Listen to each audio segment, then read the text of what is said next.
Welcome to LiveWeatherBlogs.com Overnight Edition. This is your host, student meteorologist Dean D. Davison with LiveWeatherBlogs.com.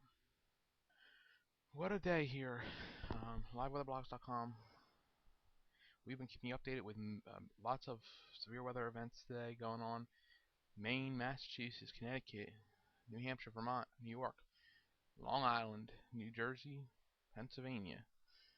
There are only a few areas that we've been having some good amount of severe weather and a severe weather outbreak for sure in the Hudson Valley, with two probable tornadoes have been touched down today. We covered earlier live weather blogs. I covered the Connecticut storm. That was a good, strong radar hook that we had earlier.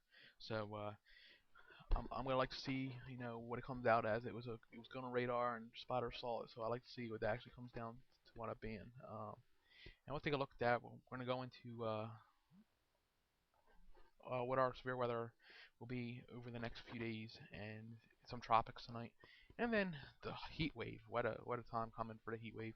We have some massive heat coming the next 5 days here in the Roanoke Valley, and this is going to also be affecting other places, D.C., Baltimore, and up into the Northeast. So it's going to be a heat wave coming here, ladies and gentlemen. So get yourself some water because it's going to be hot. Taking a look here at your Thursday outlook, you can see it's going to be active. Uh, Not as active as yesterday. We just concluded, but severe weather still up here. Isolated tornadoes, high winds, hail. Let's see, Omaha, Bismarck, Fargo, Minneapolis, um, over near Greens Bay, Chicagoland, Indianapolis, Indiana. Some of those locations you're going to see severe weather possibly tomorrow. And your isolated severe thunderstorms in multiple other areas of the country. Your hit and miss pop-up thunderstorms.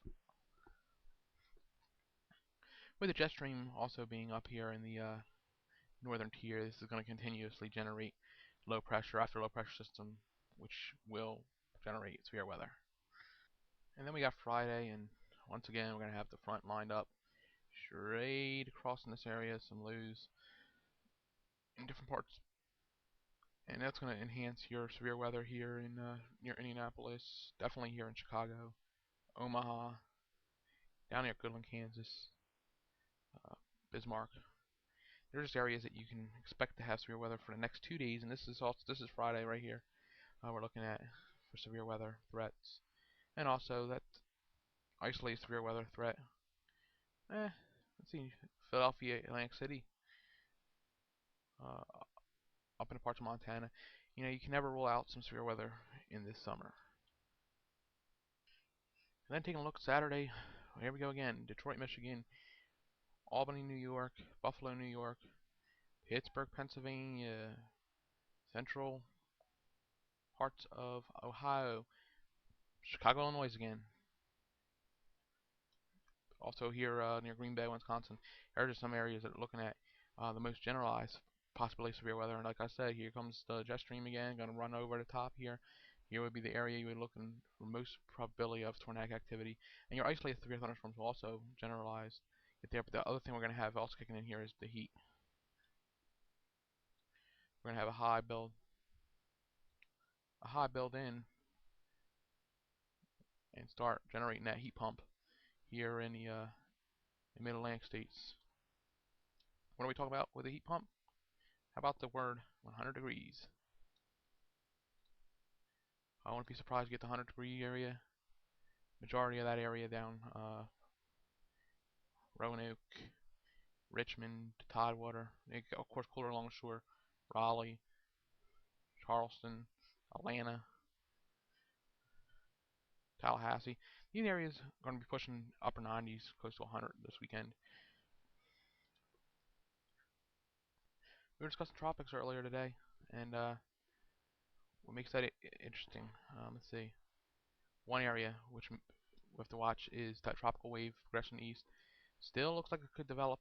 And here's the other one. Remember we were talking earlier about some energy starting in southwestern part coming off of the Yucatan. Well, we actually have moderate risk of that coming. So this might be a race between which one could actually become a tropical system first. And this generalized area move west-northwest.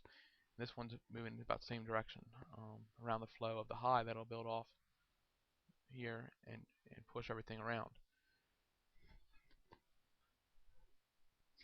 This is taking a look at your satellite picture here. We have that low still sitting here, trying to generalize low pressure. Southern closed in. It's trying to get its act together here near the Bahamas. The upper level low is pushing way over by Florida now. So it might try to get itself centralized in circulation. You can see how this last frame you have it trying to get its act together here, trying to close itself off. So we may see development, and it might come more rapid because the temperatures are a lot hotter in this area.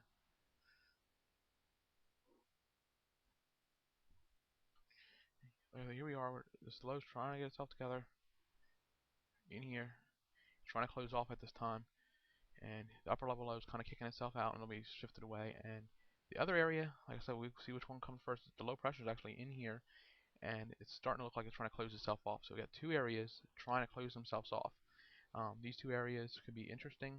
Let's take a look at the models in a couple minutes, but this one might try to come up towards Texas, and this one, the Florida Straits are through Florida.